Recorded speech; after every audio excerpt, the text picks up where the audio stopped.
bagnag sa Pilipinas at tuyon dagiti kang runan at damag di PTV Cordillera. Napnuan ti ragsak ti Panagbunga Festival 2026, kanado dagiti nagbuya kadagiti na mamaris kan napipintas a pubuya.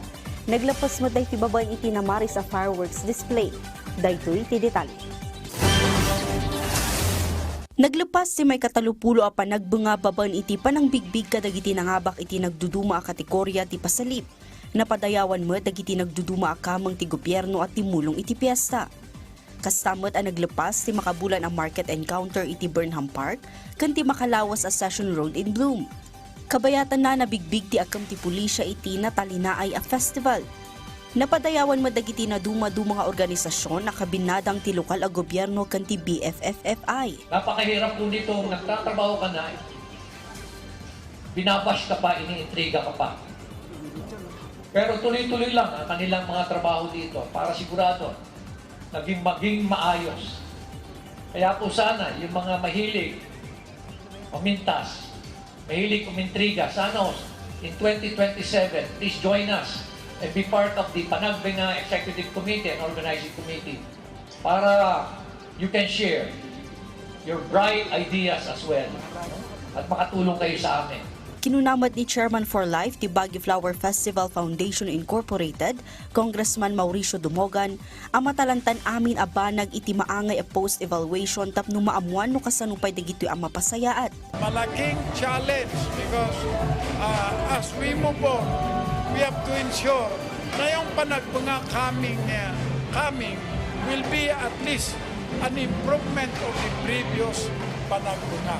So that's the reason why ulitin ko, successful yung Panagbunga dahil sa teamwork and cooperation. Inayon na pa'y, a plano nan a bumaba iti pwesto iti BFFFI.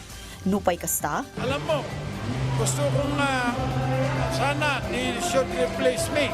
I've been there since 1995. And the first Panagbunga, 1996, I think I am the only living one who had been there. And gusto ko sana palitan nila ako, ngunit the decision ng board, hindi pwedeng ganon. Natatakot kami na baka mawala ka dyan, hindi na masusustain ang Panagbunga. Kabayatan na nadunor ti pito a turista manikod Pangasinan kalpasan na pimpok ti may saan nagmalfunction na paputok iti firework display iti closing program ti Panagbunga Festival 2026 iti Burnham Park iti Rabii.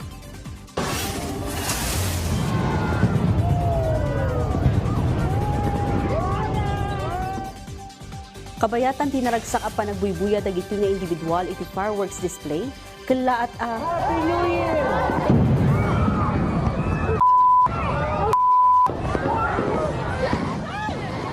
Nagturunggaya man iti diso a pagtugtugawan dati may sa fireworks display ket pinto. Karaman kadagiti na dunor ti 5 a babae ken 2 a lalaki ana iturong iti SLU Hospital.